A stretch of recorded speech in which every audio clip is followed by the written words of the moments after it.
Ladies and gentlemen, what you are seeing behind me is nothing. And that's the beauty of nothing. What you are seeing is the little run of Kutch.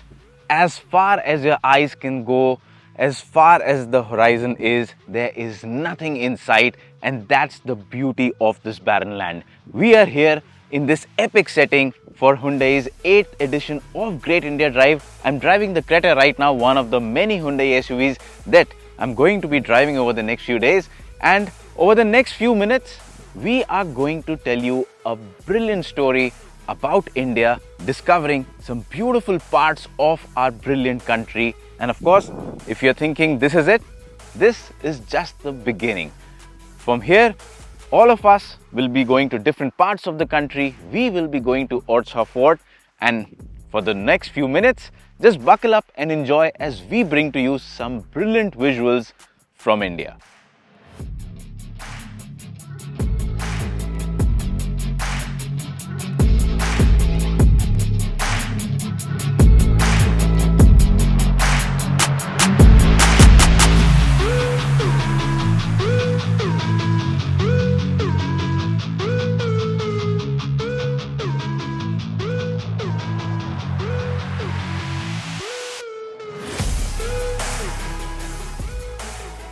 So it's been a little over 5 hours that we've been on the road since we left Delhi, and just about 2 more hours to go, a little over 100 kilometers, and we should be completing the entire distance of a little over 460 kilometers in just over 7 hours, which is great in terms of average speed. And that just reflects how brilliantly the road infrastructure in our country has grown over the last few years.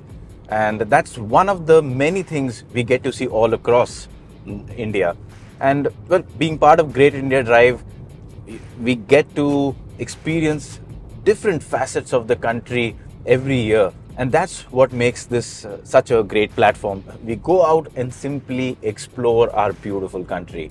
And that's exactly what we're doing this year around as well. And once we reach Orchha, of course, that's when we'll start talking about the brilliance in terms of Indian ancient architecture. So that's something you definitely shouldn't miss.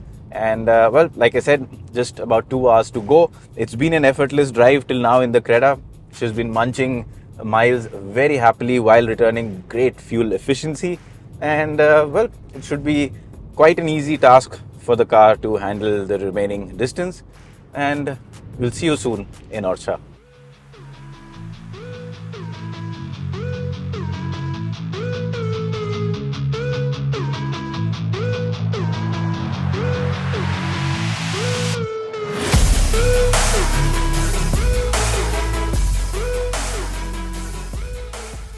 So here we are in Orchha finally, and what you're seeing behind me is the Orchha Fort. That's the Jahangir Mahal.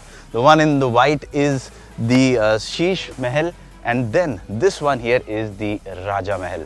A lot to see in Orchha, and ever since we drove through in the Creta to this beautiful place, we have been treated to some amazing ancient architectural marvels all across, be it the temple, the Chaturbhuj Temple, even some of the ruins that you will see here, really ancient ruins, and then the fort and many other buildings. And over the next few minutes, let's just take a deeper dive and get an insight into what these architectural marvels mean, what was the purpose of making them, and what can we do to preserve them better. The Chaturbhuj Temple in Orchha has an interesting past. It was built in the late 16th century, and its construction began with Madhukar Shah and was completed by his son Veer Singh Deo.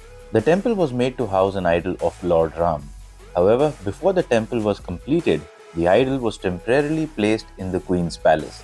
When they tried to move it later, it wouldn't shift, so the palace itself became the famous Ram Raja Temple. With no deity to house, Chaturbhuj Temple was eventually dedicated to Lord Vishnu. Its unique design blends temple and fortress architecture, making it stand out. The temple's name, Chaturbhuj, meaning four-armed, refers to Vishnu's traditional form. Towering spires, intricate carvings, and a vast prayer hall make it a striking sight even today. Orchha Fort, nestled on the banks of the Betwa River in Madhya Pradesh, is a striking example of medieval Bundela architecture. Built in the 16th century by Rudra Pratap Singh, the founder of Orchha, the fort served as the capital of the Bundela Rajput dynasty. Among its many structures, Jahangir Mahal stands out as a symbol of Mughal Bundela friendship. Built by Raja Bir Singh Deo in honor of Emperor Jahangir's visit, the palace showcases intricate carvings, massive domes, and hanging balconies that offer breathtaking views of the Betwa. Once inside the Jahangir Mahal, you can find the intricate carvings even on things such as doors, which have various designs ranging from animals to birds and some complex carvings showcasing the skill and craftsmanship in that era. The fort complex also houses the Sheesh Mahal and the Raja Mahal, and the fort's temples like the Ram Raja Temple and the Lakshmi Narayan Temple add a spiritual touch to its historical grandeur. With their unique blend of Rajput and Mughal styles, these structures tell stories of devotion, power, and architectural brilliance. The fort stands not just as a relic of history, but as a timeless testament to the glory of the Bundela rulers. The other visual treat we got in Orchha were the cenotaphs. The cenotaphs of Orchha, locally known as Chhatris, stand silently along the banks of the Betwa River, paying tribute to the Bundela rulers. With their unique mix of Mughal and Rajput architectural styles, the cenotaphs feature domes, spires, and intricate carvings that create a striking skyline against the serene riverside backdrop. Each cenotaph belongs to a different Bundela ruler, with the most famous being those of Raja Bir Singh Deo and Madhukar Shah. Over time, nature has partially reclaimed these grand monuments, adding to their mystical charm. Whether viewed at sunrise when they glow in golden light or at sunset when their reflections shimmer in the river, Orcha's cenotaphs remain a beautiful reminder of the town's royal past. Well, the sun is almost set, and we are about 45 to 50 minutes away from entering Delhi. And what a remarkable last few days we have had. I mean, a truly memorable experience. And it's not just about the drive, the entire experience of watching the brilliant architecture in Orchha. I mean, those forts, the temples, and those riverbank structures. When you see them with your eyes, the sheer scale, and when you look at the detail, and like I explained, the kind of work that has gone into making them, and when you put it into perspective and think that this was not made a few years back, this was made centuries back, and that's how advanced we were. So, I mean, yes, it's a remarkable experience to see these structures, and if you get a chance to go and experience such architecture, you should make sure you do not miss out on going and experiencing such buildings. They are all over India, and if you're in the central part of India, Madhya Pradesh, like I explained, Orchha is a great place to be in. And this year, once again, Great India Drive turned out to be a great experience. We went ahead and explored a new part of India. We explored in terms of the ancient architecture, how capable we were.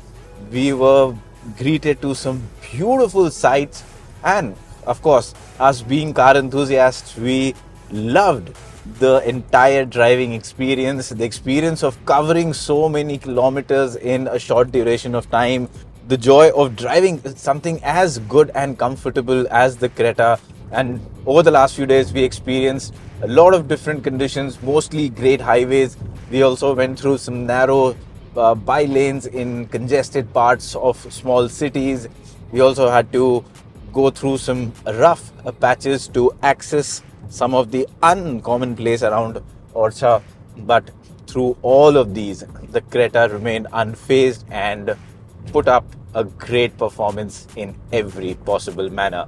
And that, ladies and gentlemen, is the end of this year's edition of Hyundai Great India Drive. Hope you enjoyed our part of the story, and do not forget to subscribe to our channel, and just like us, wait for the next edition of Hyundai Great India Drive.